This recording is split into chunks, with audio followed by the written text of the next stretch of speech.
Participações no programa de hoje, meu querido Zuckerman. Não para aqui, ele é um jornalista com muita categoria, gosto muito do trabalho dele. Eu gostaria que vocês aplaudissem o Marcelo Favalli, que está aqui. Marcelo! E vale a pena divulgar o Instagram dele, Emílio, que é o @marfavalli com 2 L's. Sigam. É isso aí, ó. Entra lá, Marfavalli com 2 L's, que é o Instagram do nosso companheiro. Quem vai fazer? Eu faço. Pois não, Alberta. Alba quer saber. Eu queria perguntar como é que tá a situação do Trump lá. Se vai ser preso, se não vai ser preso, se vai concorrer, se tá tudo certo. Boa tarde a todo mundo que nos acompanha aqui no estúdio, quem nos ouve, quem nos vê pelas nossas múltiplas plataformas. Alba, complicada essa notícia, até porque eu trago uma informação. Primeiro vamos falar dos processos criminais federais do Trump. Por quê? Desde anteontem apareceu mais um processo civil. Eita. Agora, a grande pergunta é isso, tem complicado o Trump? Cada vez menos. Porque ele tem um capital político, ele tem uma moral dentro do Partido Republicano, que hoje, por exemplo, eu não vejo ninguém chegando nem perto dele. Para que todo mundo entenda, vamos colocar todo mundo na mesma página, os Estados Unidos funcionam, primeiro uma pré-eleição, os partidos abrem ali uma disputa interna e depois a corrida é entre republicanos e democratas na maior parte das vezes. Entre os republicanos, o Donald Trump está muito, muito à frente do Ron DeSantis, que é o outro candidato mais perto dele, o atual governador da Flórida. Neste momento, Alba, o Trump ele responde a 4 processos criminais federais e todos interligados ali com ameaças ao processo... Conspiração, né? Bom, responde contra a conspiração, contra o processo democrático, contra uma espécie de agressões à Constituição, ao Estado Democrático de Direito, ao processo eleitoral. Ou seja, criminalmente falando, ele está bem encrencado. Agora, isso vai demorar.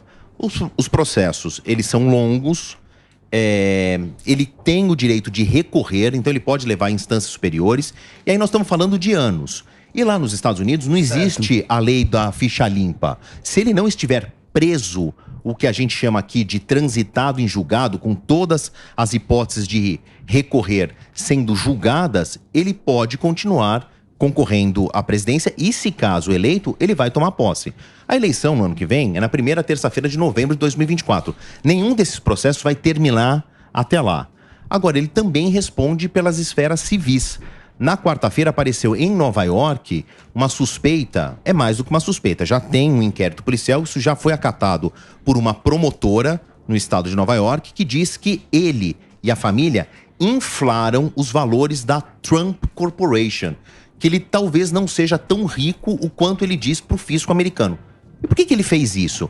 Porque, falando que ele tem um patrimônio maior do que o realmente estabelecido, ele pode conseguir financiamentos com taxas mais confortáveis, isenções fiscais quando ele apresenta projetos de construir apartamentos em Manhattan, e ele vai responder por isso na esfera civil. Ô Favalli, o Trump é um roleiro de primeira linha, né? É um puta roleiro. Tem eu não sei, tem uns documentários... Netflix. Tem uns documentários. Ele fingia um personagem quando entrevistavam ele. Ele é muito roleiro, ele é muito roleiro. Quando jornalista, ele fingia ser outro cara, ele enganava os jornalistas, isso jovem, né? Ele cresceu fazendo ali, primeiro, um discurso de self-made man, né? Ele herda muito do pai, mas o pai era um construtor que estava nas periferias de Nova York. Ele dá um passo muito grande para a Trump Corporation, começa a construir em Manhattan. Isso. Que sempre foi, né? E ali ele fez vários acordos com prefeitura de não pagar imposto. Sim. É um roleiro, Mas ninguém tem o capital político que ele tem. Deixa eu só fazer um break rapidinho. Vamos fazer o break aqui para a Rede Jovem Pan, pro Reginaldo, especialmente para você. Dia 7 de setembro começa a nossa querida Classic Pan. Anote aí, 7 de setembro, Classic Pan estará no ar. Vai lá, Reginaldo. Muito bem.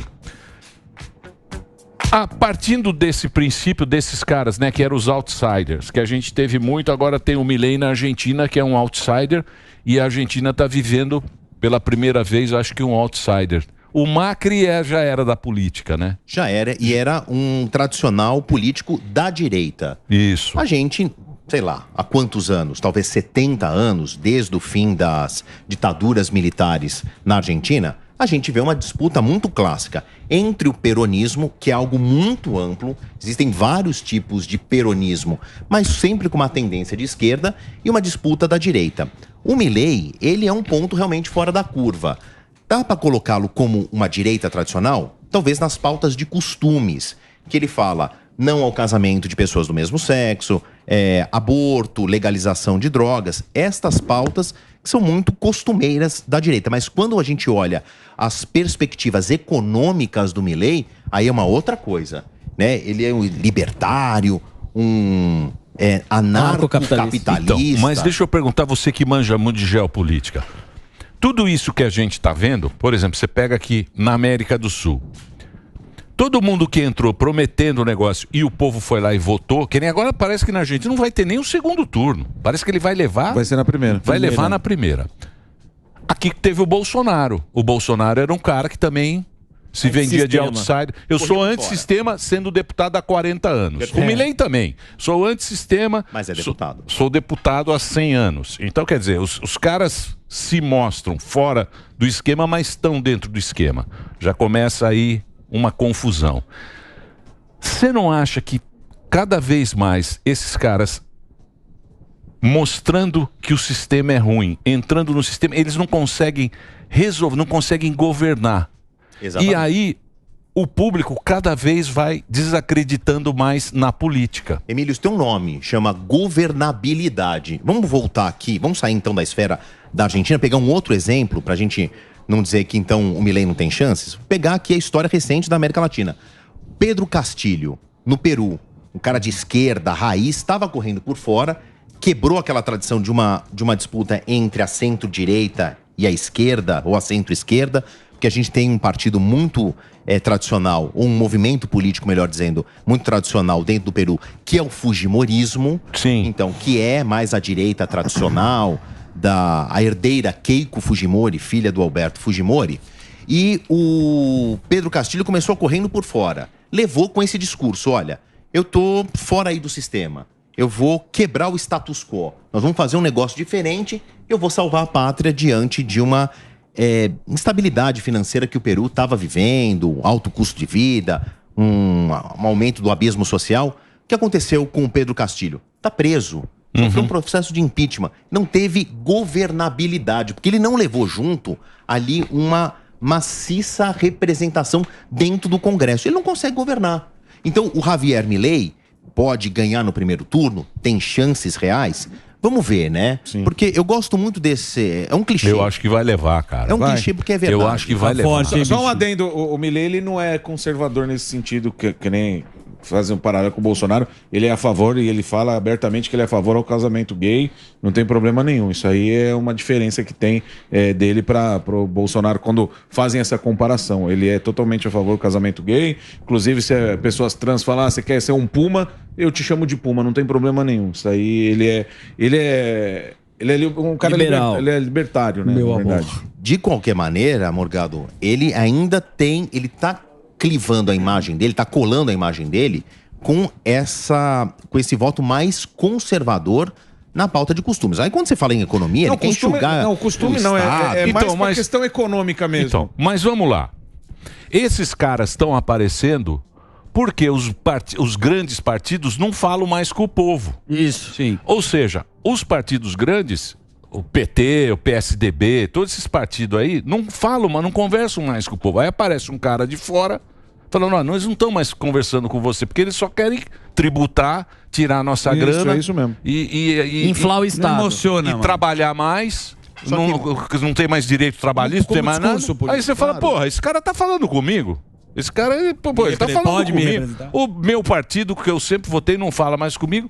Esse maluco aqui fala comigo, vota no cara, mas aí não adianta nada, né? Fora a situação da Argentina também, né? A situação da Argentina há muito tempo. Eu acho que é isso que tá pegando a turma lá, essa questão, que tá subindo pro buraco, e ele defende isso, menos Estado e o Estado interferir menos na vida das pessoas. Essa é a questão. Bom, duas coisas aí.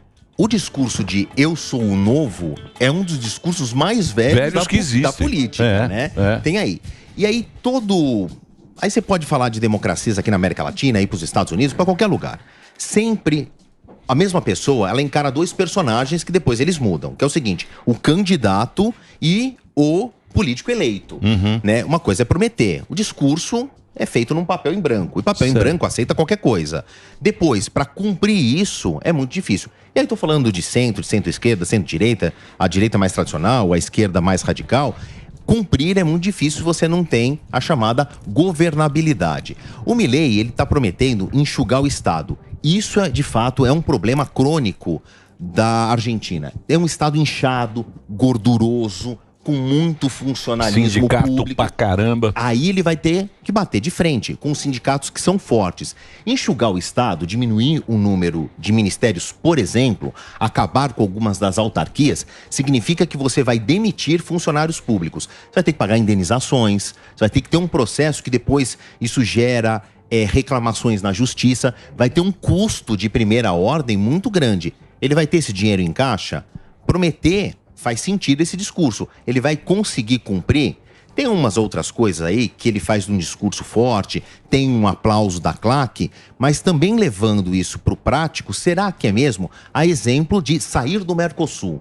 Hoje, a espinha dorsal entre a indústria automobilística de Brasil e Argentina depende dessa conexão direta do Mercosul. Eu estou falando de uma cadeia de produção de muitos empresários, do pequeno que faz uma pecinha que vai no retrovisor, até alguém que abastece uma das montadoras com peças maiores. Quebrar essa ligação entre a indústria automobilística brasileira e argentina por meio do Mercosul traria um impacto de primeira ordem gigantesco para a Argentina. Será que ele ia fazer isso E também mesmo? tem a questão da China, né? Que ele fala que não iria mais negociar com a China, porque não negociaria com... Não é barulho isso aí, comunistas. o cara vai pra chamar atenção. Então, mas isso aí é discurso de palanque, né? É pra chamar. Maior parceiro comercial da Argentina é o Brasil. O segundo maior é a China. E eles dependem muito de abastecimento tecnológico. A Argentina tem um problema crônico que é o mesmo do Brasil. Não tem produtos de alto valor agregado. Eles ainda têm um ponto fora da curva que é a produção vinícola, né? Você pega a uva, transforma em vinhos de renome internacional, você pode enxergar isso como um produto de alto valor agregado. Mas produtos de tecnologia não tem na Argentina, né? Como assim? Nós temos muito poucos aqui no Brasil. Talvez a maior exceção seja os aviões da Embraer. Dependemos de grandes países, a China em primeiro lugar, os Estados Unidos, para consumirmos produtos de alto valor agregado. A China vai sair desses acordos? Tudo bem. As consequências serão drásticas. E a classe média está sendo cada vez mais achatada, tem cada vez menos oportunidades de consumo. Primeiro porque não podem pagar. Agora, tirar o acesso ao pouco que eles podem pagar é quebrar as duas pernas do argentino. Boa. Ô Marcelão, e o Equador, que é uma coisa que a gente fala tanto aqui, agora teve mais uma... Pegaram reféns lá num presídio, 57 reféns, não é isso? Dia dramático no Equador. Parece exagero da minha parte. O que se sabe é que está tendo uma série de rebeliões coordenadas, um ato de violência orquestrado por gangues que foram construídas dentro dos presídios e que tem um respaldo enorme do narcotráfico. Neste momento, não se tem um número exato de quantos presídios foram dominados por essa rebelião conjunta, mas se fala em dezenas em todo o país. Tem 50 funcionários como reféns, 50 funcionários dos presídios e 7 policiais que estavam ali dentro de um presídio por transferência de presos e também foram colocados reféns. Essas imagens aí, quem nos acompanha pelas telas está vendo, foram de carros-bomba explodidos mais cedo na capital Quito e em Guayaquil. Houve 2 registros. Esses veículos foram colocados na porta do que aqui a gente chamaria da Secretaria de Administração Penitenciária. Caramba. Ninguém morreu, mas isso já era de antemão um atentado coordenado. Então, um dia de terror no Equador, que está entre o primeiro e o segundo turno. O segundo turno no Equador está entre uma candidata de esquerda, um bilionário de direita, acontece em 15 de outubro, e uma das pautas prioritárias já era a violência. Não podemos esquecer que antes, 5 dias antes do primeiro turno, houve um assassinato de um candidato. Não tinha chance de ganhar, mas um assassinato. E depois... Mas 3 atentados, não? 3 atentados. A América do Sul tá zoada. Cara, Colômbia também você viu os zoada. nego votando? A gente mostrou aqui. O cara vai votar com um negócio Colete de à prova de colchão, bala. né? Um colchão à prova de bala. E era uma questão E o no narco, Equador né? Narco, né? relativamente recente. Se a gente pegar um arco de tempo aí de 30 anos, O Equador era um dos países com menores Exatamente, índices de violência. exatamente. Este narcotráfico que não teve mais guarida na Colômbia, por exemplo, achou Porto Seguro. No Equador, na Bolívia, no Peru, que não coincidentemente tem índices de criminalidade subindo assim a skyrocket. Tem também uma outra questão no Equador, né? A dolarização deixou o custo de vida muito alto no Equador. Foi uma solução para a hiperinflação, mas aumentou o custo de vida. As classes mais pobres estão passando fome e isso aumenta a marginalidade urbana. Mas essa questão dos presídios, nós estamos falando de narcotráfico, de narcotraficantes que estão baseados no cartel de Sinaloa do México, que agora estão agindo em Equador, porque tem uma rota do Equador até a Califórnia para eles estão tomando conta. Caraca. Eles vão tomando conta. Estão subindo. Mas você falou Colômbia, Se o não tem nada Estado a- não cuidar, meu amigo, o nego toma- é que nem aqui, Sim. pô, no Guarujá lá, você tá vendo? Exatamente. Chega lá, o cara fala, isso aqui é meu. Mas- Muito bem, eu quero agradecer a presença Porra, ilustre. muito bom. Você tem pergunta, Zuzi? Não, ele falou da Colômbia, mas a Colômbia também tem a história do presidente da Colômbia, do filho, não tinha a história que o... Pô, Aí tem Do também... Petros? o Petros, lembra que o filho Petros foi preso? Júnior, é. E Petrinho. no final ele também está sendo acusado, tem relação. Tem uma investigação, porque o filho foi pego num esquema de corrupção e ele entregou o pai. Olha, isso aqui tem dinheiro da campanha Eita. vindo pelo narcotráfico. Depois ele falou, ó, meu pai não sabia, mas tem um imbróglio aí com a família do presidente envolvendo financiamento de campanha por meio do narcotráfico. Caramba. Algo que aparentemente também aconteceu no Equador, que o candidato ganhou Sim. um dinheiro e depois uma caras vão organização cobrar, né? criminosa veio a público dizendo: ó, tá vendo? A gente tinha um acordo, você não cumpriu e morreu. Os caras cobram. A lista tá aumentando. Tem muita coisa, cara. Depois ele pode voltar outro dia pra falar dos soldados robôs que estão tendo nos Estados Unidos. Não sei se você tá sabendo disso. Ele sabe muito de tecnologia da Não, guerra. fala agora, então. Ah, que gostoso. Já que você tá quer. na pauta. Isso é bom saber. Boa. Não, bom. Se você quer, Uma coisa quer me interessantíssima. deixar... Homem que- de ferro. Meninote. É o Gente seguinte, curioso. a gente fala da população do exército chinês. Muita gente. Estados Unidos, olhando lá pra frente, já tem agora um exército robô. Eu só puxei isso porque a tecnologia é a pauta da guerra. A gente estava falando de drone, né? É isso que vai fazer a diferença na sua visão? Já tá fazendo. Passamos de 1 ano e meio de guerra. Tô falando da invasão da Rússia à Ucrânia. E a gente já nos últimos meses está vivendo um novo momento, que são os drones. São caros, tecnológicos, mas os ucranianos deram aí um drible. Eles conseguiram criar estruturas muito baratas, feitas no fundo de quintal. De papelão, bicho. Papelão. Um robozinho feito de papelão que voa com uma certa estabilidade. Você põe uma granada, um morteiro ali, que pesa alguns quilos, o aviãozinho segura. É um kamikaze. Que é o kamikaze, é o drone kamikaze. Exatamente. Claro que quando eles começaram com essa tática, eles tinham uma estrutura muito mais tecnológica, que voava por GPS. Agora não, você põe uma câmera de celular na ponta, pelo outro celular você vai pilotando com uma granadinha e eles estão fazendo baixas importantes da Rússia. Parece coisa de ficção científica, de filme, mas é isso O que vai tá dar essa acontecendo. guerra, hein? Bom, aí ninguém sabe, Emílio, nem os ucranianos e nem os russos. O ponto é, chegamos a um determinado momento em que alguém vai ter que ceder. Ou os russos desistem, ou os ucranianos entregam parte do território. Você tá igual o Lula. tomado. Mas Você tá ninguém igual o quer. Lula. Vai. Vai Não, tomar uma vamos sentar, cervejinha. tomar uma cervejinha. Não, Quem que, vai? que é um negócio interno. É tipo a Primeira Guerra Mundial, que demorou bastante e o cara fica na trincheira até o final daquela história. Ninguém tem muita... Não sei, mas tá uma carnificina. Exatamente. Os ucranianos vão lá, eles entraram agora, um aeroporto lá que tinha alguns aviões. Exatamente. Mas aí, Drones- mas aí o Putin meteu bala em Kiev, em hospital, escola. Tá nem aí, bicho. É horrível. Opa, cara. e o perigozinho? Como Pois é. diz, guerra ninguém ganha, né? Sim. Já era mal? Guerra todo Sim, mundo todo perde. mundo Como perde. diz Dilma Rousseff. Ninguém vai ganhar. Ninguém vai todo ganhar, mundo ninguém vai perder. perder. Todo mundo vai perder. Não acho que quem ganhar ou quem perder, nem quem ganhar nem perder, vai ganhar ou perder. Vai todo mundo empata. perder. Palavras sábias de Dilma Rousseff para Ela pode esse acabar com a imbróglio. guerra. Bom, deixa eu agradecer, o Marcelo teve aqui pra gente. Boa. Ó, passar a rede social aí. Que aula, hein? Tivemos uma aula aqui Muito de bom, geopolítica. muito bom. Marfavali. é o nome no Instagram com 2 L's no final. Mar Favalli. Tem poucos seguidores, hein? É impressionante. A primeira vez que eu vim aqui, eu tinha 1000. Mas aqui Subiu para 9. É? 1000. Não, é que ele fez agora o Instagram, ele não divulgava. A nossa audiência é classe AB, analfabeto e burro. Ô, louco. Se te interessar, classe AB, pode procurar. De jeito nenhum. Pega no Ibope. Absolutamente qualificada. Pega o Ibope. Marcelão, Pânico. pesquisou. Classe, primeiro lugar na classe AB. Pequenininho lá embaixo vem analfabeto e burro. Fico muito triste com isso. Não vou terminar. Mas eu não ligo. Mas a galera Não é assiste. isso? Mas a galera assiste. Não é o... Opa! Muito. Muito bem. Então entra lá, o Instagram Mar Favalli com 2 L's para você seguir nas redes sociais, nosso companheiro aqui na Boa. programação da Jovem Pan.